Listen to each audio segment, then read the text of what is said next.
Minasan irashimasen et bienvenue dans cette petite vidéo d'histoire qui va raconter l'histoire du premier et du seul samouraï étranger du nom de Yasuke. Et comme d'hab, avant de commencer, n'oubliez pas de liker, de vous abonner et de partager un max cette vidéo. Et sur ce, let's go!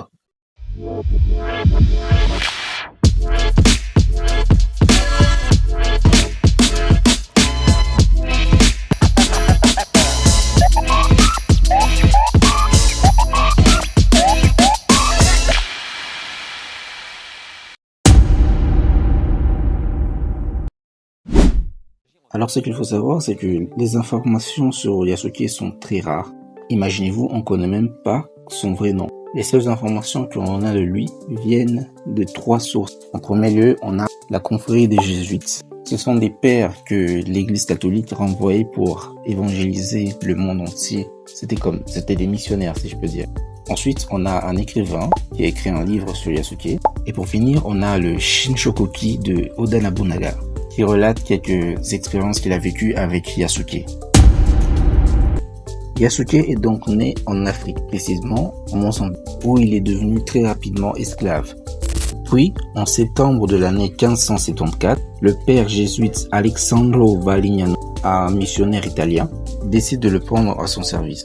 Ils vont en Inde ensemble, puis 3 ans plus tard, les 2 hommes décident de quitter Goa.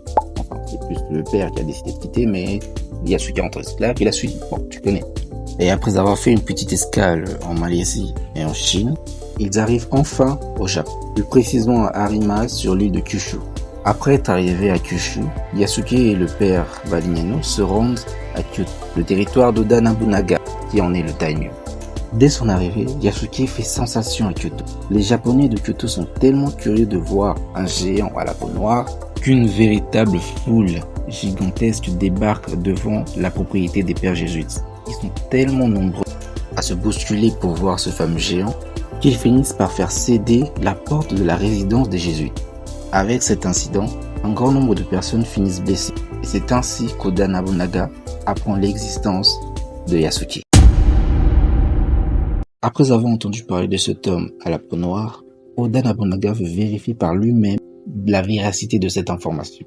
Il se rend donc à la résidence des pères jésuites et il demande à ce qu'on déshabille et qu'on lave Yasuke devant lui. Et j'avoue que c'est une façon très particulière de vérifier si quelqu'un ment ou pas, mais bon, qui sommes-nous pour juger après tout?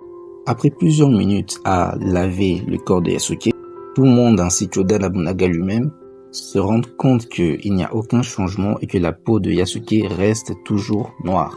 En voyant tout cela, Oda Nobunaga est juste ébahi. Il est fasciné en particulier par la mâchoire et la taille imposante de Yasuke. Il faut savoir qu'à l'époque, la taille moyenne d'un japonais était de 1m57, alors que Yasuke lui faisait à peu près 1m88.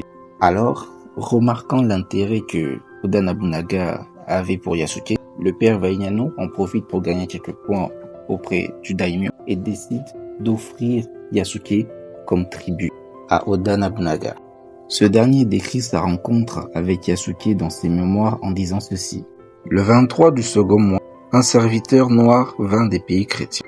Il semblait avoir 26 ou 27 ans. Son corps tout entier était noir comme celui d'un bœuf. Il était solide et avait de la présence. De plus, sa force était supérieure à celle de 10 hommes réunis. Oda Nobunaga décide donc de nommer cet homme Yasuke, qui sera aussi plus connu sous le nom de Kuro-san. Dans l'année 1582, Oda Nobunaga est vaincu dans son territoire Kyoto par l'armée d'Akichi Mitsuhide, l'un de ses subordonnés qui l'a trahi. Se rendant donc compte que son sort était scellé, il décide de se faire seppuku et de mourir avec les honneurs qui sont dus à un samouraï. Durant cette bataille, Yasuke, son subordonné, se bat vaillamment et fait preuve d'un immense courage. Mais malheureusement, tout ce courage n'aura pas suffi pour pouvoir épargner à son seigneur d'être vaincu. Après la chute de son seigneur, Yasuke décide d'aller protéger son héritier, qui est lui aussi à Kyoto. Mais encore une fois, après avoir combattu vaillamment, Yasuke n'arrive pas à sauver la vie de l'héritier de son seigneur. Il sera donc capturé par des vassaux d'Akichi Mitsuhide. Et ce dernier, n'ayant aucun intérêt pour le gaijin à la peau noire du nom de Yasuke, ne le considérant même pas comme une menace, ne le traitant même pas avec les honneurs qui sont dus à un samouraï, il décide de lui arracher son katana et de lui rendre sa liberté. Et c'est ainsi que l'histoire de l'immense samouraï noir Yasuke, Kuro-san, prend fin.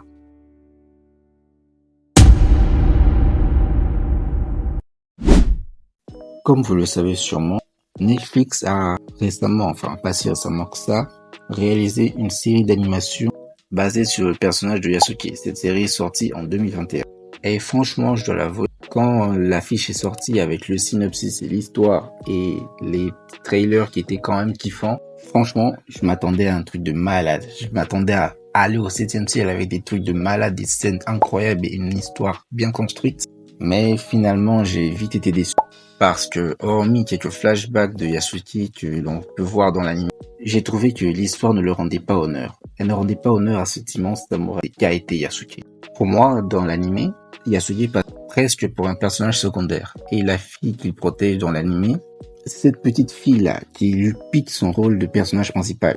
Parce que franchement, je vous le dis tout de suite, pour une histoire qui est censée être basée sur Yasuke, qui est censée avoir Yasuke au centre de l'attention, je trouve que son histoire à lui n'est pas assez bien développée pour une série qui est censée parler de lui.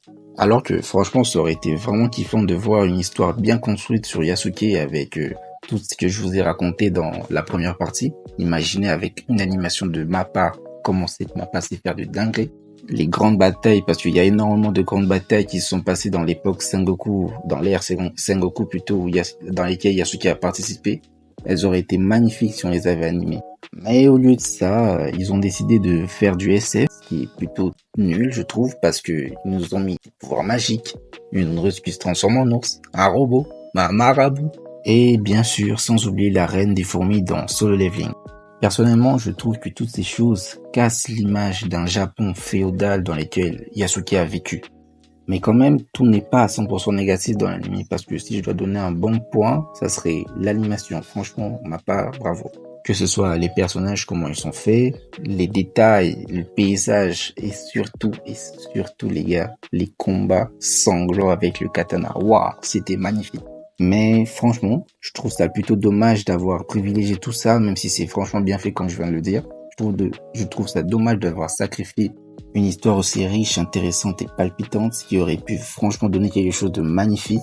Ça aurait été vraiment mieux de garder l'image telle qu'elle en modifiant peut-être 2-3 petites choses, mais en gardant l'esprit et surtout l'environnement dans lequel Yasuke est devenu le premier samouraï noir.